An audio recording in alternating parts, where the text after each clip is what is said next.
안녕하십니까? 바다의 별치기 엘라입니다.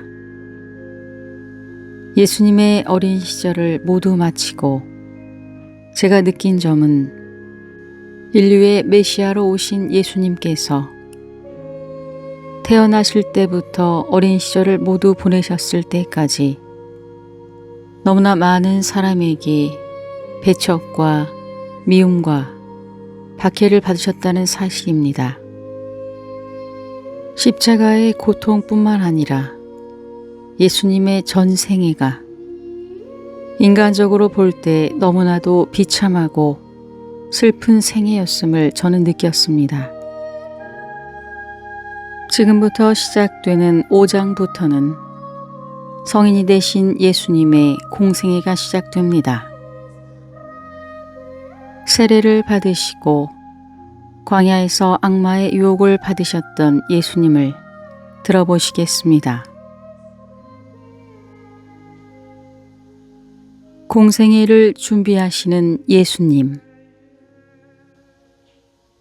때가 가까워 오자 예수님은 성모 마리아와 대화하셨다. 그는 어머니에게 가장 진지하고 사랑스럽게 그분의 사명을 시작할 때가 도래했기 때문에 이제 요한에게 가서 세례를 받은 후 다시 돌아와서 잠시 동안 사마리아 지역에서 성모님과 함께 머무를 것이지만 곧 광야로 나가 40일 동안 금식하고 기도할 것이라고 말씀하셨다. 하지만 성모님은 예수님이 사막에 대해 말씀하시는 것을 듣자 매우 불안해하시며 굶주림과 목마름으로 죽을 수 있는 그토록 무서운 곳에는 가지 말라고 간청했다. 예수님은 자신을 위해 계획된 사명을 성취해야 하기 때문에 이제부터는 그녀가 인간적인 정으로 자신을 붙잡지 않아야 한다고 대답하셨다.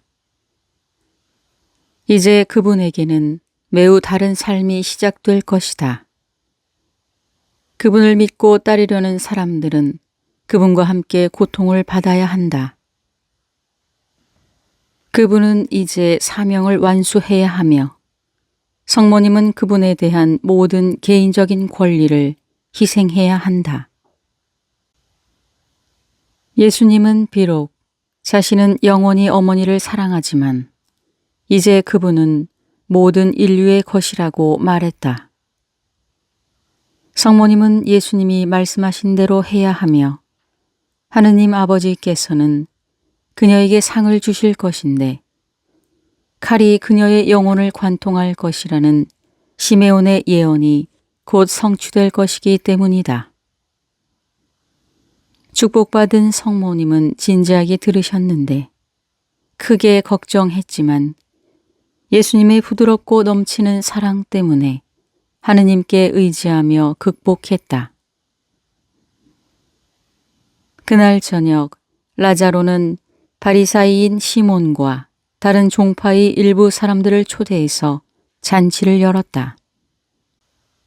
여인들은 남성들과 격자로 분리되어 옆에서 따로 식사를 했지만 예수님이 하신 모든 말씀을 들을 수 있었다. 예수님은 믿음, 소망, 자선, 순종에 대해 가르쳤다. 그는 그분을 따르기 원하는 사람들은 뒤를 돌아보아서는 안 된다고 말씀하셨다. 예수님은 그분이 가르친 것을 그들이 실천해야 하며 그들은 닥쳐올 시련을 겪어야 하겠지만 예수님은 결코 그들을 버리지 않으실 것이라고 말했다. 예수님은 다시 자신 앞에 있는 가시밭길, 즉 자신이 겪어야 할 핍박과 박해를 암시했으며 그분을 친구라고 부르는 사람은 누구나 그와 함께 고통을 겪어야 한다는 사실을 그들에게 각인시켜 주셨다. 청중들은 깊은 감동을 받으며 그의 말씀을 경이롭게 들었지만 그분의 고난에 대해 암시하신 말씀은 제대로 이해하지 못했다. 그들은 그분의 말씀을 단순하고 문자적인 의미로 받아들이지 않고 예언의 비유적 표현으로 보았다. 참석한 바리사이들은 다른 사람들보다 덜 호의적이었지만 예수님의 말씀에서 오류를 발견하지 못했다.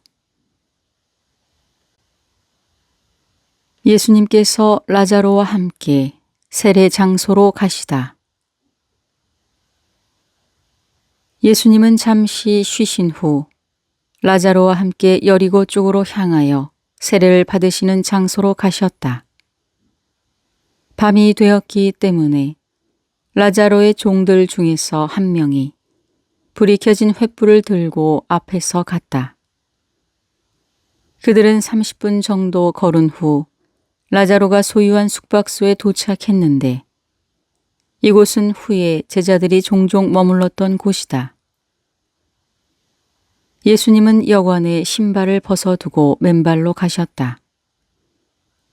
라자로는 동정심에 사로잡혀 거친 돌길이므로 그렇게 하지 말라고 간청했다. 그러나 예수님은 엄숙하게 말씀하셨다. 그렇게 되어야만 한다. 나는 내가 무엇을 하도록 요구받고 있는지 알고 있다. 그리고 그들은 광야로 갔다. 좁은 협곡으로 갈라진 사막이 여리고 쪽으로 5시간 거리로 펼쳐져 있었다. 그리고 여리고의 풍성한 골짜기가 나오고 약 2시간 정도 되는 광야길이 산재에 있었는데 그곳에서 요한의 세례 장소까지는 또 2시간 정도는 가야 했다. 예수님께서는 라자로보다 더 빨리 걸으셨으며 종종 1시간은 앞서 가셨다. 예수님께서 세례를 받으라고 갈릴리에서 보낸 많은 사람들이 돌아오고 있었다. 그들 중에는 몇몇 세리들도 있었다.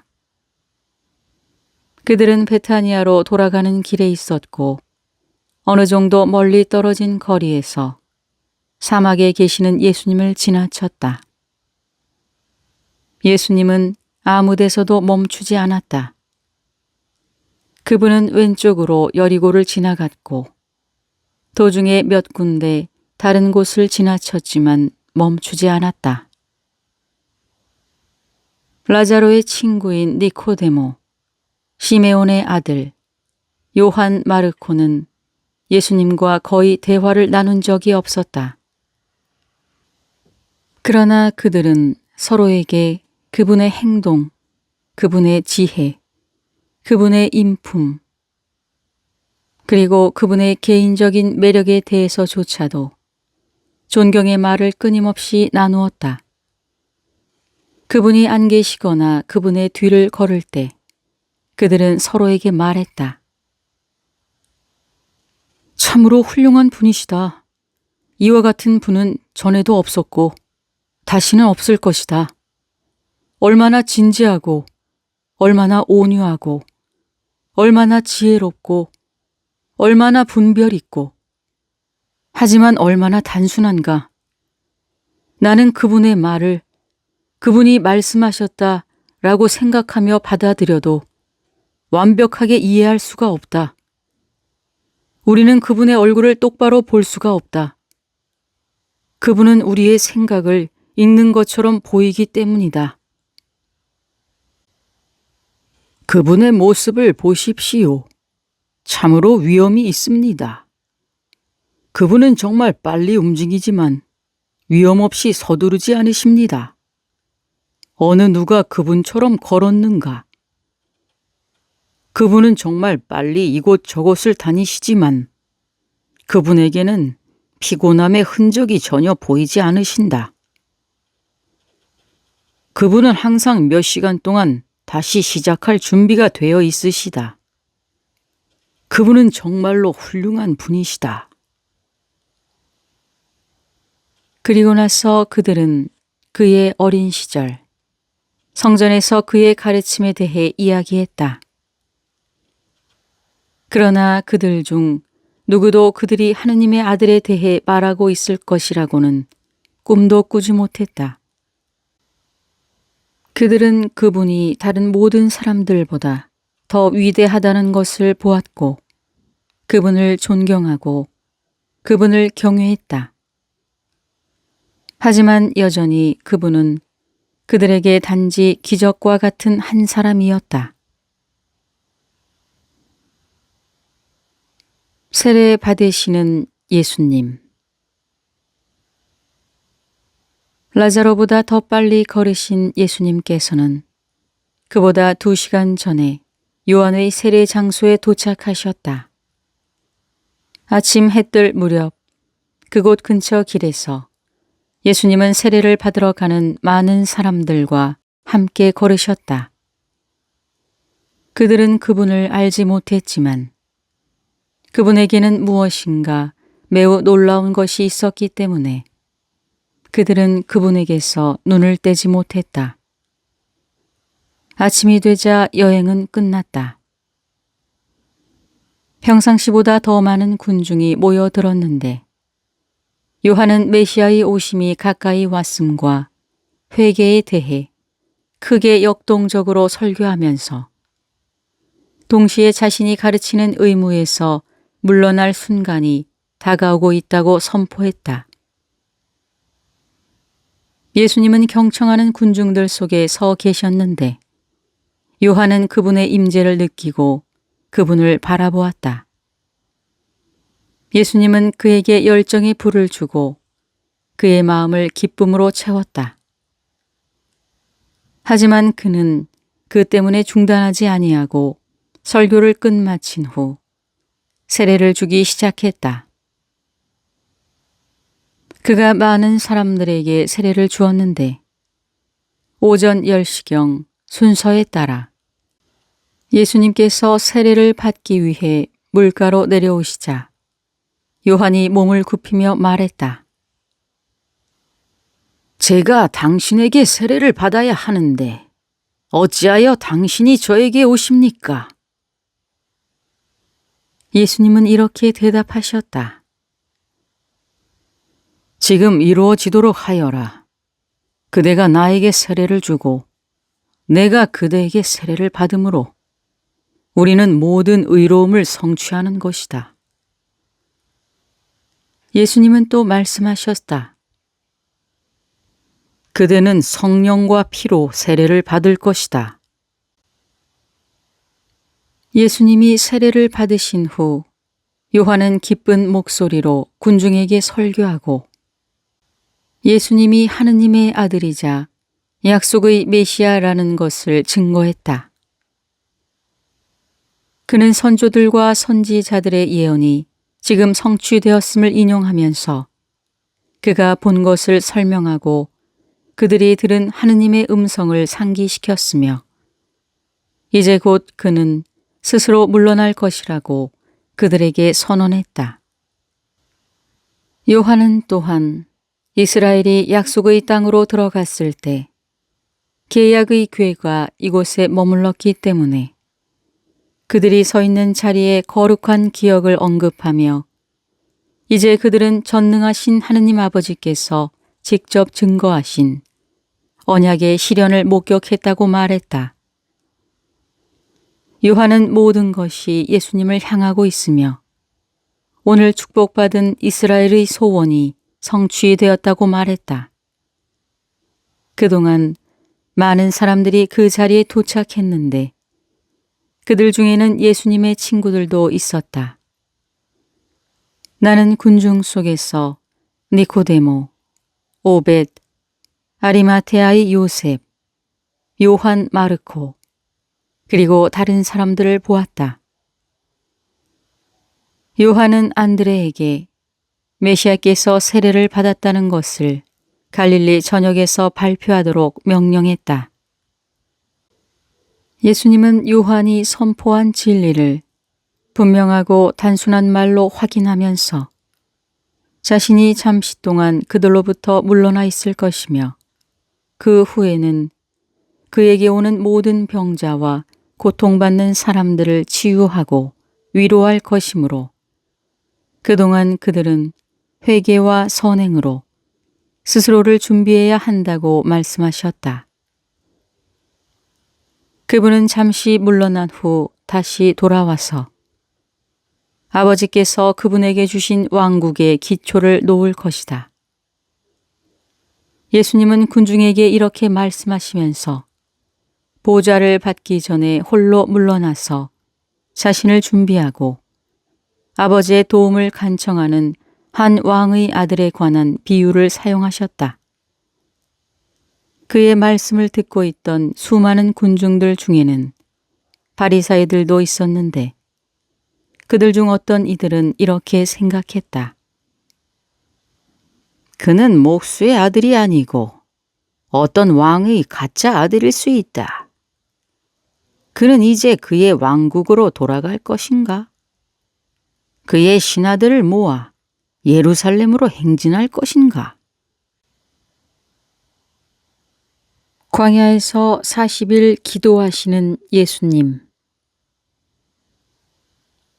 예수님은 금식을 여리고 근처에서부터 시작해서 요르단강 반대편 사막의 여러 곳에서 계속하셨다. 그리고 사탄이 그분을 산꼭대기로 데려간 후에 다시 처음 시작한 곳에서 마치셨다. 밤중에 예수님께서는 광야에 있는 지금은 콰란타니아 산으로 불리는 가파르고 거친 산을 오르셨는데 그곳에는 엘리야가 오랫동안 은둔했던 동굴이 있었다. 성경 말씀, 그는 성령에 이끌려 광야로 갔다는 의미는 예수님이 세례 받았을 때 성령이 내려오셔서 그분의 인성에 스며들었으며 그분이 고통받을 그의 소명에 대해 하늘의 아버지와 밀접한 의사소통을 하도록 그의 인성을 준비시키기 위해서 그분을 광야로 인도했다는 뜻이다. 예수님은 동굴에서 팔을 편 채 무릎을 꿇고 모든 고통을 이길 힘과 용기를 위해 하늘의 아버지께 기도했는데 그는 모든 것을 미리 보면서 필요한 은혜를 간청했다. 그분의 모든 고난과 그분의 모든 고통이 환상 속에서 나의 앞을 지나갔는데 나는 그분이 모든 사람들을 위해 위로와 공적을 확보하는 것을 보았다. 거대한 하얀 빛의 구름이 내려와서 그분 위에 머물렀다. 기도가 끝날 때마다 영들이 그에게 다가왔는데 예수님께 가까워지면 그들은 인간의 모습을 취하고 그분께 경의를 표하면서 높은 곳으로부터의 위로와 약속을 그분께 바쳤다. 나는 그때 여기 광야에 계신 예수님이 우리를 위해 우리의 모든 위로와 힘과 도움과 유혹에 대한 승리를 확보하는 것을 보았다.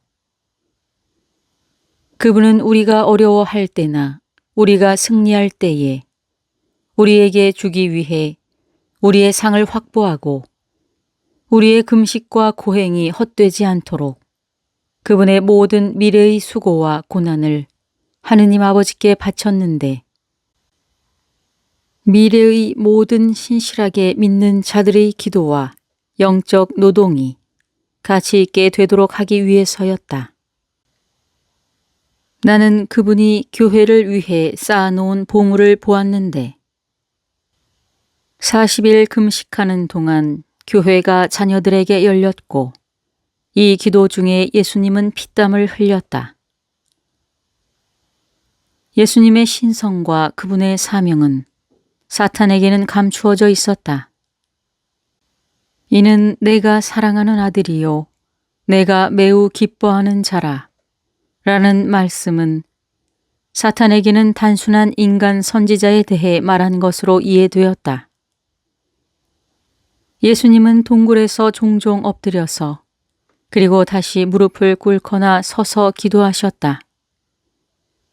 그분은 습관대로 옷을 입었지만 맨발로 허리띠가 없이 느슨하게 흐르는 듯한 의복을 입고 계셨다. 그분의 기도의 노력은 매일 달랐다. 예수님은 매일 우리를 위해 전날의 것과는 다른 그날의 새로운 은총을 확보했다. 이러한 그분의 수고가 아니었다면 유혹에 대한 우리의 저항은 결코 가치 있는 것이 되지 못했을 것이다. 예수님은 먹지도 마시지도 않았는데 나는 그분이 천사들에 의해 힘을 얻는 것을 보았다. 그분은 오랜 금식으로 창백해지셨지만 쇠약해지지는 않았다. 어느 날 나는 예수님이 얼굴을 땅에 대고 엎드려 있는 것을 보았다. 그의 발은 신을 신지 않고 광야에 있었기 때문에 험준한 길로 인해 붉게 상처가 나 있었다. 때때로 그분은 일어서거나 엎드려서 기도하셨는데 빛에 둘러싸여 있었다. 갑자기 하늘에서 소리가 들리고 빛이 동굴로 흘러 들어오더니 수많은 천사들이 그들과 함께 많은 것을 가지고 나타났다.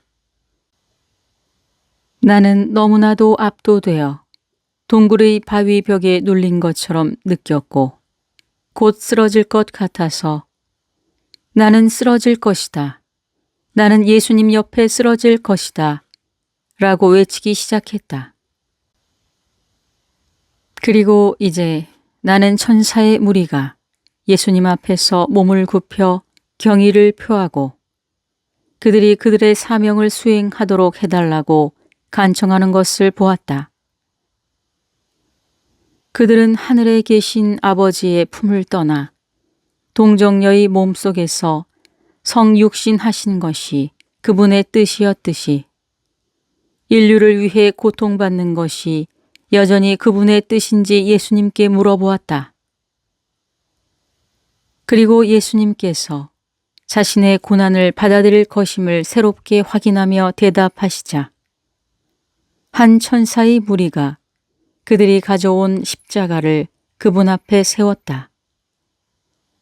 다른 천사는 밧줄, 줄, 도구로 가득 찬 바구니를 가지고 있었고 또 다른 천사는 창, 갈대, 막대, 채찍, 가시관, 못, 조롱하기 위한 의복, 즉 그분의 고난에 관련된 모든 것을 들고 있었다.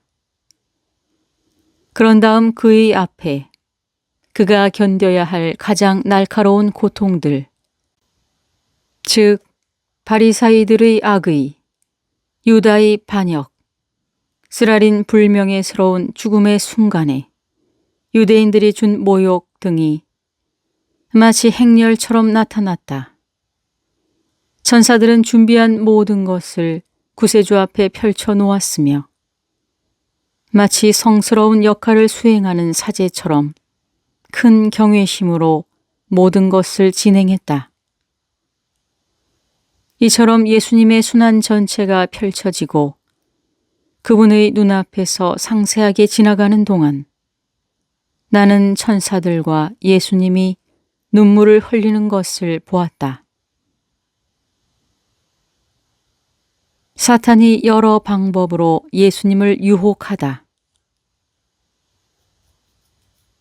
예수님의 금식 기간 동안 성모 마리아는 카파르나움 근처의 집에 계셨는데 성모님은 그분의 신성한 아들에 대해 떠도는 온갖 말을 들어야 했다. 그들은 예수님이 방황하고 있으며 그가 현재 어디에 있는지 아무도 모른다고 말했다. 그들은 예수님이 성모님을 등한시한다. 요셉이 죽었으므로 이제 그가 사업을 물려받아 그의 어머니를 도와 집안을 이끌어야 한다 등의 말을 했다. 당시에 예수님에 대한 이야기가 전국적으로 만연해 있었다. 예수님의 세례 때에 있었던 놀라운 사건과 요한이 전한 간증, 흩어져 있는 그의 제자들의 이야기가 멀리까지 곳곳에서 소란스럽게 들렸다. 그 후 예수님에 대한 소문이 그토록 널리 퍼지고 왕성했던 때는 예수님의 순환 이전에는 라자로가 다시 살아났을 때뿐이었다. 축복받은 동정녀는 고요하고 침착했는데, 왜냐하면 성모님은 항상 내적 환상을 통해서 예수님을 보고 계셨고, 그분에 대해 묵상하고 그분의 고통에 함께하고 있었기 때문이다. 당시 요한은 세례를 주는 일에 끊임없이 몰두했다. 헤로데는 그를 불러들이기 위해 최선을 다했으며 또 예수님에 대해 알아내기 위해 전령들을 보냈다. 그러나 요한은 그에게 거의 관심을 보이지 않았고 예수님에 대한 그의 간증을 계속해서 반복했다. 예수님의 세례 이후 요한은 그분의 세례와 그에게 성령이 강림하심을 통해 물이 거룩해졌다고 가르쳤다. 예수님의 세례는 마치 물에서 악령을 쫓아내는 것과 같았다.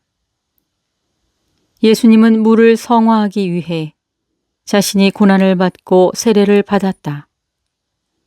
그 결과 요한의 세례는 더 순수하고 거룩해졌다. 사탄은 그리스도의 신성을 알지 못했다. 그는 예수님을 선지자로 보았다.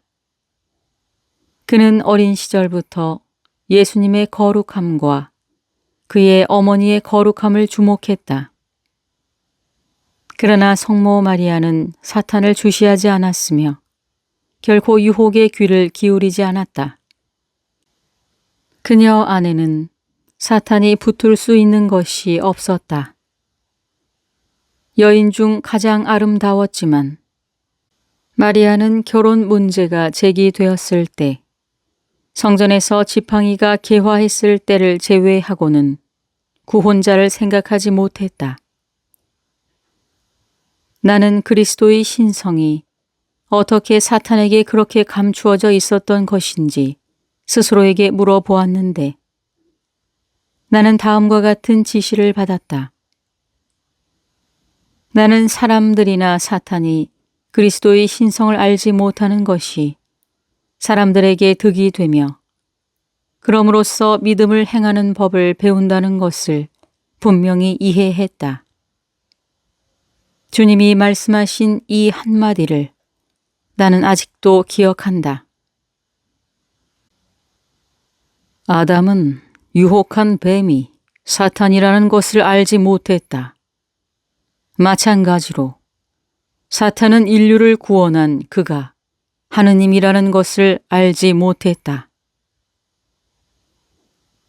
동굴 입구 반대편 동쪽으로 조금 떨어진 곳에 무화과와 다른 종류의 과일이 자라고 있었는데 예수님이 굶주리고 특히 목마르기 시작했을 때 사탄은 경건한 은자의 모습으로 나타나서 이렇게 호소했다.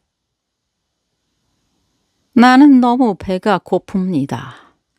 당신의 동굴 밖의 산에서 자라는 과일을 내게 주시기를 간청합니다. 나는 주인에게 물어보지 않고는 그것을 하나도 따지 않습니다. 그는 예수님이 과일나무의 주인인 척했다. 예수님은 거짓 은자에게 대답하셨다. 내게서 떠나가라. 너는 태초부터 거짓말쟁이다. 과일을 해치지 말라. 나는 그때 사탄이 작고 침울한 모습으로 검은 연기를 내뿜으며 그분에게서 도망치는 것을 보았다. 그러나 그는 여행자의 모습으로 다시 돌아와서 목마름의 최고로 좋은 근처에서 자라는 탐스러운 포도를 먹을 수 있도록 허락해 달라고 예수님께 간청했다. 그러나 예수님은 그에게 대답하지 않고 그를 쳐다보지도 않았다. 사탄이 마술로 예수님을 유혹하다. 사탄은 다시 동굴에서 마술사와 철학자로 예수님에게 나타났다.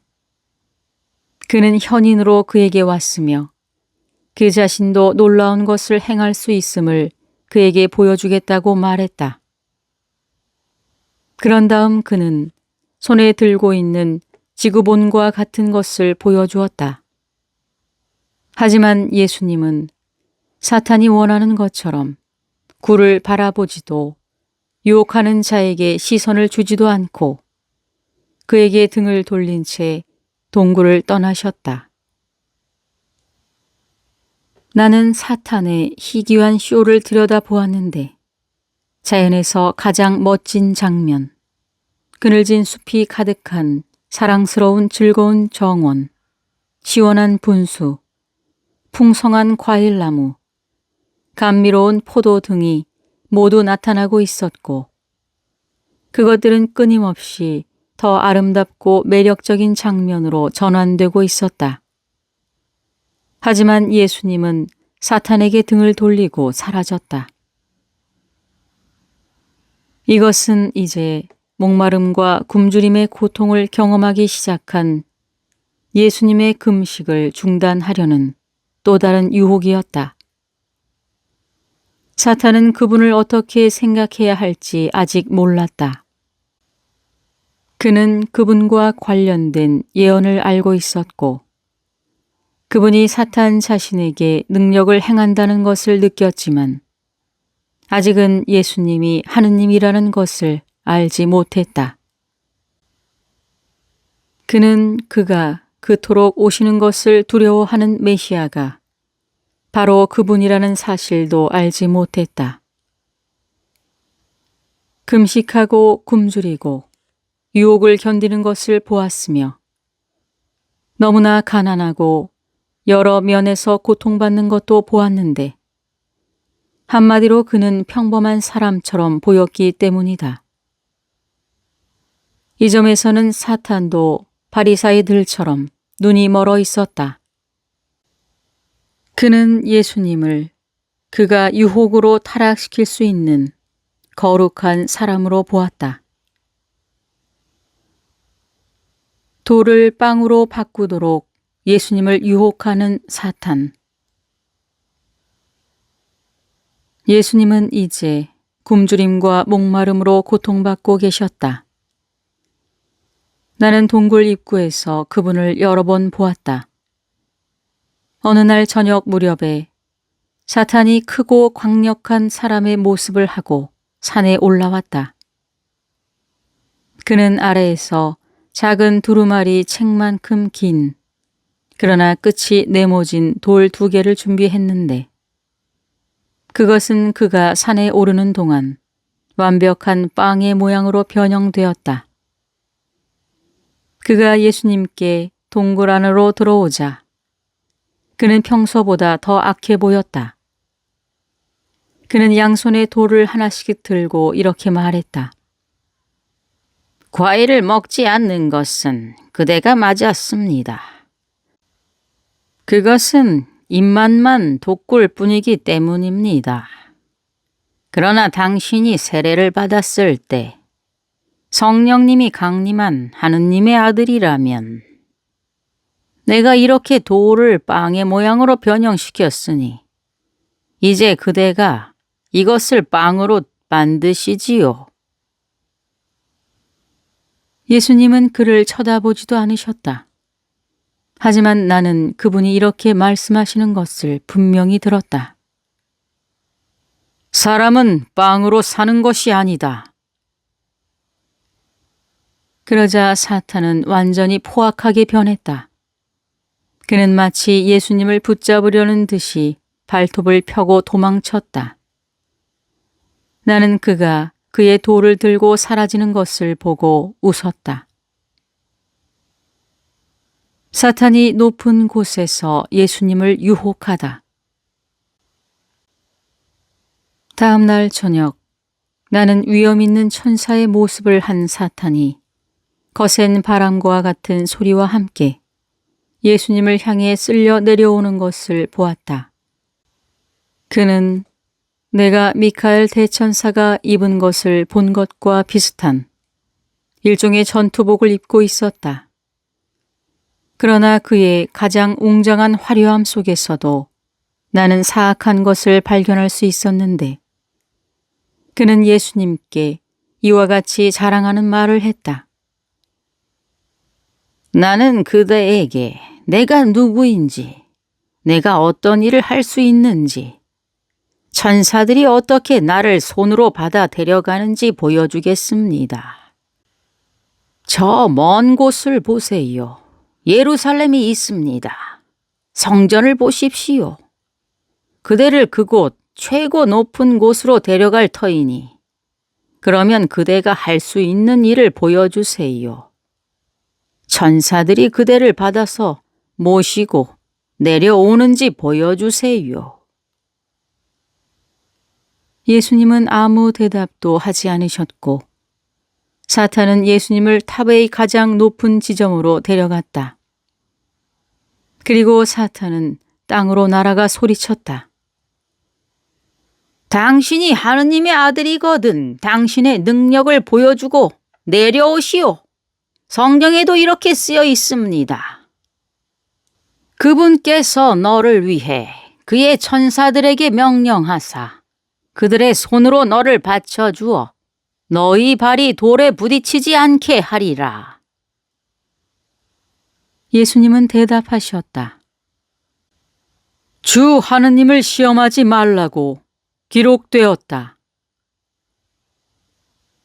그러자 경노한 사탄은 주님과 함께 산의 가장 높은 봉우리로 날아가서 높이 돌출되어 접근할 수 없는 바위 위에 예수님을 올려놓았다. 시간은 밤이었지만 사탄이 가리키자 밝아지면서 세계 각지에서 가장 멋진 지역이 드러났다.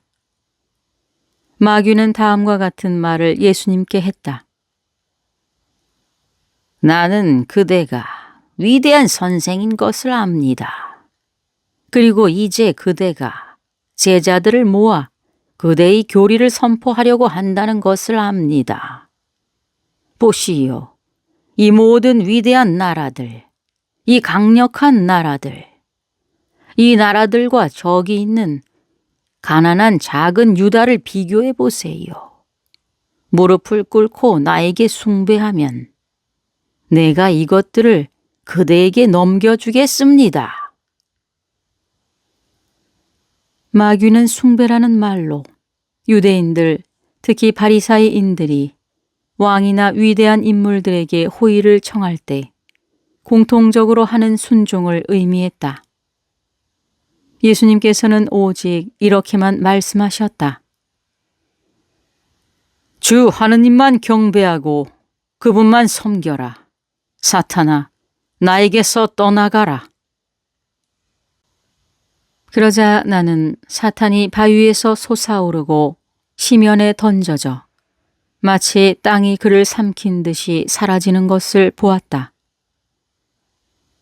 동시에 나는 수많은 천사들이 예수님께 가까이 다가와서 그분 앞에 몸을 낮게 굽히며 마치 손이 있는 것처럼 예수님을 들어 올리고 그분과 함께 부드럽게 내려와서 40일의 금식을 시작했던 동굴로 들어가는 것을 보았다. 지도자들로 보이는 12명의 천사의 영이 있었고 그리고 분명한 수의 조력자들이 있었는데 나는 지금은 뚜렷하게 기억할 수 없지만 그 수가 72인 것 같았고 환상 전체가 사도들과 제자들에 대한 상징이라고 생각한다. 그리고 이제 동굴에서는 승리와 감사의 웅장한 축하식이 열렸고 연회가 준비되었다. 천사들이 동굴의 내부를 포도나뭇잎 화환으로 장식했는데 예수님은 머리에 승리자의 왕관을 쓰고 계셨다. 나는 예수님과 12명의 영과 또 다른 영들이 과일을 취하는 것을 보았는데 그들은 입으로 먹지 않고 과일의 본질이 그들 속으로 전달되었다. 모든 것이 영적이었고 음식의 내적 의미가 그들에게 들어와서 상쾌함과 힘을 주는 것 같았지만 그것을 설명하는 것은 불가능하다. 40일이 끝나갈 무렵 성모님은 갈릴리에 있는 카나로 갔고 저명한 사람들인 신부의 부모와 함께 머무르셨다. 신랑은 예수님과 거의 같은 나이였는데 이 젊은이들의 부모는 그들 자녀의 모든 일에 대해 성모님과 상의했다.